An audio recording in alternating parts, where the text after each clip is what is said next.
એક વાત તમે પણ સમજી લો, આ વખતે નગરપાલિકાની નોટિસ મારા ઘર સુધી પહોંચે એ પહેલા સ્ટે ઓર્ડર મારા હાથમાં હશે. ગમી તારી શાંતિલાલ શાહને ચેલેન્જ ફેંકવાની સ્ટાઇલ મને ગમી કિંજલ, પણ તું એક વાત ભૂલી જાય છે, મારી પાસે પાવર, પૈસો, પરમિશન બધું છે. તારી પાસે શું છે? એક ભાંગલી તૂટલી દુકાન અને એક ભાંગલા તૂટલા પગવાળો તારો બાપ. કંઈ જ નથી તારી પાસે. મારા માટે એ બસ છે. બાકી એક વાત તો નક્કી છે, ફ્લાયઓવર તો હું નહીં જ પડવા. હું તો મારી સાઈડથી બીજા પૈસા આપવા તારા બાપની પાસે ગયો, એને પૈસા ન લીધા. એ આડો ચાલે તો હું શું કરું? મારે શું ચૂપચાપ ઉભા રહેવાનું? એ મારું અપમાન કરે ને મારે જોયા કરવાનું? અને તમે પણ એમના સ્વાભિમાન સાથે રમત માંડી, એનું શું? જે લોકો જમાઈના ઘરમાં રહેતા હોય ને એના મોઢે સ્વાભિમાન જેવો શબ્દ સારો ન લાગે. બીજી વાત, હવે જો તમારે બાકીના પૈસા જોતા હોય તો જઈને કે તારા બાપને આવે અહીંયા, ઘૂંટણીએ પડે મારી સામે, આજીજી કરે, તાપણુદી કરે. અને આ વાત તો એકદમ નહીં બને.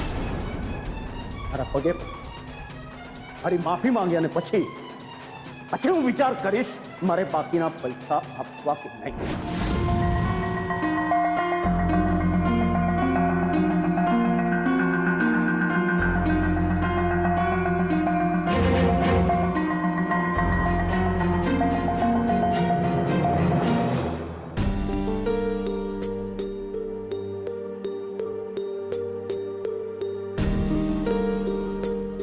હકીકતનો અરીસો સ્પષ્ટ હોય છે અને સચ્ચાઈનો ચહેરો પારદર્શક, ને છતાંય આજે મને બધું જ ઝાખું ઝાખું દેખાઈ રહ્યું છે.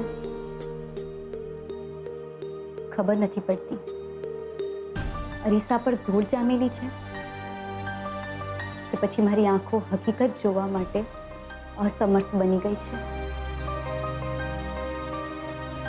બસ ખબર છે તો એક જ વસ્તુ, મારી કલમ અને મારા વિચારો એક શબ્દ પર અટકી રહ્યા છે અને એ શબ્દ છે ભરોસો. ખબર નથી પડતી આ ભરોસો મારા જીવન માટે ઘાતક છે કે પછી મારી મુસીબતોની સામે ત્રાટક. શરૂઆત સુશાંતથી કરીશ, જે મારી જિંદગીમાં આવ્યો, મારો ભરોસો મેળવ્યો અને વિશ્વાસઘાત કરીને જતો રહ્યો. ને પછી ઉત્કર્ષ વિશે તો શું કહું? એની સાથેની તો દોસ્તી જ મારા માટે ઘાતક સાબિત થઈ. અને હવે નીરવ આવ્યો છે મદદનો હાથ લઈને. નીરવ શાંતિલાલ શાહ. શાંતિલાલ એ જ જેને અમારી જિંદગીમાં ઝેર ઘોળી દીધું, અને નીરવ એનો જ દીકરો છે. તો શંકા તો થવાની જ ને. ખબર નહીં ક્યાંક ફરી પાછી હું એ ઘાતવાળા વિષચક્રમાં ફસાઈ ગઈ તો? ક્યાંક ફરી પાછું એ ઘાતવાળું વિષચક્ર ચાલુ થઈ ગયું તો? થયું હોય કે નહીં એ તો નથી ખબર, પણ એક વસ્તુ બરાબર સમજાઈ રહી છે, નીરવ માટે શંકા ઉદ્ભવી એ તો ચાલુ થઈ જ ગયું છે. એ ડાયરી આજે બસ જે મનમાં આવે એ લખી રહી છું. વગર વિચારે તારા પાનાઓ પર મારા મનની વાત ઉતારી રહી છું અને પૂછી રહી છું મારી જાતને,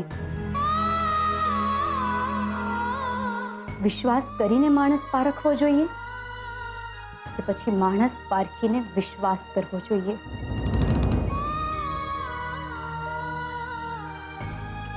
બહુ મોટો પ્રશ્ન છે, બહુ મોટો. અને એનાથી પણ મોટો છે આ પ્રશ્નાર્થ.